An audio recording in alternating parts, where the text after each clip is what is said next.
everyone. I hope you all are doing well. So today I am here to answer the most asked question, that is vocabulary कैसे याद रखें, है ना। vocabulary को हम बहुत ज़्यादा पढ़ लेते हैं, याद कर लेते हैं, रट लेते हैं, but when it comes into sight हम नहीं उसको रिकॉग्नाइज कर पाते हैं कि हमने ये वर्ड पढ़ रखा है। यानी कि vocabulary याद तो हो जाती है बट हम उसे इम्प्लीमेंट नहीं कर पाते हैं या हम उसको भूल जाते हैं।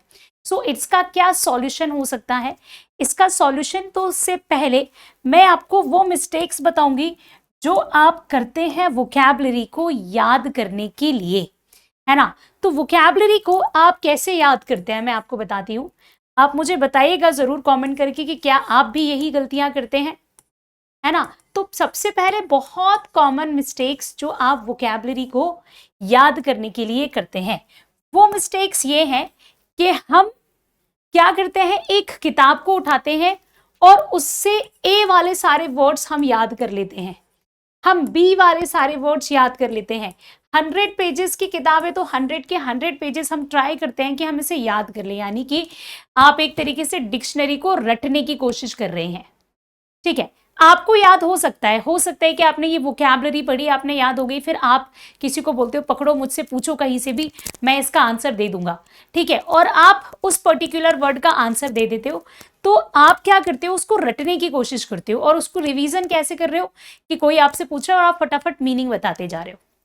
यहां तक तो ठीक है, बट आपको ये नहीं करना है, क्योंकि आप ये जो आप पढ़ रहे हो ना, ये बहुत ही इररेलेवेंट वोकैबुलरी हो सकती है। यानी कि वोकैबुलरी हमें बैंकिंग के एग्जाम पॉइंट ऑफ व्यू से पढ़नी है, जो कि आपको यूजुअली जो वोकैबुलरी आती है उसका लेवल मॉडरेट टू हाई होता है ना। अब आप जो वर्ड डिक्शनरी की तरह रट रहे हो ना, उसमें से आपके काम का कितने कितने वर्ड्स हैं? क्या आपने कभी ये सोचा है कि ये वर्ड्स मेरे कितने काम के हैं? बिल्कुल भी नहीं सोचा है। आप सिर्फ पढ़ना शुरू कर देते हो और उसको पढ़ भी गलत डायरेक्शन में रहे हो। कैसे? आपने वर्ड पूछा, आप ये समझिए कि आपका जो एग्जाम है ना, वो सब्जेक्टिव नहीं है, वो ऑब्जेक्टिव है। आपको वहां पर मीनिंग लिख करके नहीं आना है, आपको वहां पर मीनिंग ऑप्शंस के थ्रू बताना है कि यार ये इसके ऑप्शंस है और ये इसका आंसर होना चाहिए। तो सब्जेक्टिव पेपर होता है ना, तब हम याद करते हैं और सुनाते हैं, लेकिन जब ऑब्जेक्टिव पेपर होता है ना, तो हम उस चीज को अपने दिमाग में सेट करने की सोचते हैं कि अगर ये हमारे ऑप्शंस में आएगा तो हम इसको कैसे पहचानेंगे। तो सबसे पहले मिस्टेक ये चीज करना बंद कीजिए, है ना, कि हम पढ़ रहे हैं और सुना रहे हैं, ये नहीं करना है, ठीक है, नहीं करना है। करना क्या है, बहुत सारे बच्चे रूट वर्ड से याद करते हैं। रूट वर्ड एक सही मेथड है पढ़ने की, है ना, आप रूट वर्ड से याद कर सकते हो, लेकिन मैं आपको एक और बार कह रही हूं, आप रूट वर्ड से याद कर रहे हो, आप रट रहे हो, लेकिन इसको जब तक आप प्रैक्टिस नहीं करोगे ना, आपको कभी याद नहीं होगी। तो वोकैबुलरी को याद करने का सिर्फ और सिर्फ एक ही तरीका है, वो क्या है, ज्यादा से ज्यादा रिवीजन। और रिवीजन ऐसा नहीं कि पढ़े हैं उसको रटने में, नहीं, क्वेश्चंस लगाइए। कोई आपने सबसे अच्छे जो भी बच्चे बैंकिंग के लिए तैयारी कर रहे हैं, उनको क्या करना है, उनको सबसे पहला काम ये करना है कि उनको जो भी आप न्यूज़पेपर पढ़ रहे हो ना, न्यूज़पेपर की वोकैबुलरी को अपना सब कुछ मान लेना है। बस आपने उठाया न्यूज़पेपर, उसकी वोकैबुलरी जो मैं आपको पढ़ाती हूँ, उसके सिनोनिम्स और एंटोनिम्स मैं आपको सब बता देती हूँ हर सुबह 9 बजे जो सेशन होता है। अब आपको क्या करना है, उस वोकैबुलरी से के वर्ड्स को यूज करो, है ना। उसका जो भी मीनिंग है, उस मीनिंग को आपने, जैसे हमने एक वर्ड सीखा स्क्रूनिटी, जिसका मतलब होता है जांच पड़ताल करना, है ना, जांच बिठाना किसी चीज पर। अब इस पर क्वेश्चंस बनाओ, इसके सिनोनिम्स देखो, इसके एंटोनिम्स देखो, नेक्स्ट डे जो पुराना पढ़ा है उसको रिवीजन करो, और फिर आप जब मॉक टेस्ट लगाओगे तो ये क्वेश्चंस जब आपको मिलेंगे ना, तो आप पहचान जाओगे कि हाँ, ये वोकैबुलरी वो है जो हमने पढ़ी हुई है। अगर आप सिर्फ रटते रहोगे तो आप कभी नहीं सीखोगे। तो मेन ऑब्जेक्टिव क्या है वोकैबुलरी को पढ़ने का? वोकैबुलरी को पढ़ने का मेन ऑब्जेक्टिव सिर्फ और सिर्फ ये है कि जितना ज्यादा हो सके उतना ज्यादा आप क्वेश्चंस की या उन शब्दों की प्रैक्टिस कीजिए और उनको रिपीट कीजिए। जैसे कि आपने देखा होगा कि मैं वो आपको जब भी एडिटोरियल पढ़ाती हूँ सुबह 9 बजे वाली क्लास में, हमेशा वोकैबुलरी के वर्ड्स रिपीट करती हूँ, है ना। हालांकि पैराग्राफ में वो यूज हुए हैं।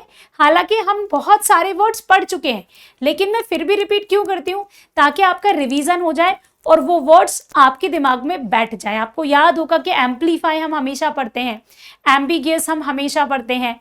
कुछ वर्ड्स ऐसे हैं जो मैं बहुत ज्यादा रिपीट करती हूँ, क्योंकि ये एग्जाम पॉइंट ऑफ व्यू से इंपॉर्टेंट है।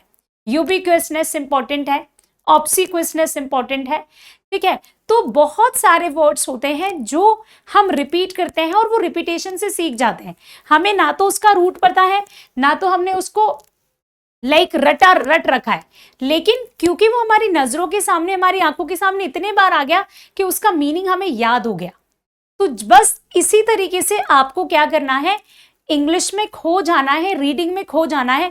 और जैसे आप रीडिंग को अपनी हैबिट बना लोगे ना, वैसे ही वोकैबुलरी का, ग्रामर का, इन सारी चीजों की जो प्रॉब्लम्स हैं वो यहीं पर खत्म हो जाएंगी। तो सबसे इंपॉर्टेंट क्या है, आपको डेली बेसिस पर रीडिंग करना है और सारे के सारे वर्ड्स को रिवीजन करना है जो भी आपने लास्ट क्लास में पढ़े हैं। और इसी वोकैबुलरी को स्ट्रॉन्ग बनाने के लिए अब मैं हर सैटरडे को, जो भी हम मंडे टू फ्राइडे तक आपका वोकैबुलरी पढ़ेंगे एडिटोरियल में, सैटरडे को मैं आपको उसको टेस्ट के माध्यम से समझाऊंगी, है ना। उस पर पूरे के पूरे वीक की वोकैबुलरी को हम सैटरडे की क्लास में क्या करेंगे, रिवीजन करेंगे। ना पढ़ने के थ्रू नहीं करेंगे कि ये वर्ड था, ये मीनिंग था, नहीं, क्वेश्चंस के थ्रू करेंगे, है ना। मैच द कॉलम्स के थ्रू करेंगे, वर्ड यूजेज के थ्रू करेंगे, वर्ड इनकरेक्ट यूजेस के थ्रू करेंगे, सिनोनियम्स के थ्रू करेंगे, एंटोनियम्स के थ्रू करेंगे। तो पूरे वीक की वोकैबुलरी को आप एक दिन में जब रिवीजन करेंगे ना, और ऐसा हम बार बार हर एक सेशन में, और एक हम मंथली रिवीजन करेंगे, यानी कि हम वोकैबुलरी के पार्ट को इतना ज्यादा देख लेंगे, इतना ज्यादा रिवाइज कर लेंगे कि ये आपके दिमाग में बैठ जाएंगी। तो ये तो वो चीज है जो मैं करने वाली हूं, लेकिन एक चीज जो आपको खुद से स्टार्ट करनी है वो क्या है, वो ये है कि आपको डेली के डेली क्लासेस को सबसे पहले 9 बजे वाले सेशन को अटेंड करना है। और कभी भी फ्री बैठे हो ना, तो याद करो कि यार हमने ये वर्ड पढ़ा था, इसका मीनिंग क्या था, तो रिवाइंड करो चीजों को और ऑब्जेक्टिव क्वेश्चन सॉल्व करो। हमेशा ज्यादा से ज्यादा क्वेश्चन सॉल्व करो ऑब्जेक्टिव वाले, जहां पे वोकैबुलरी ऑप्शंस में दी हो।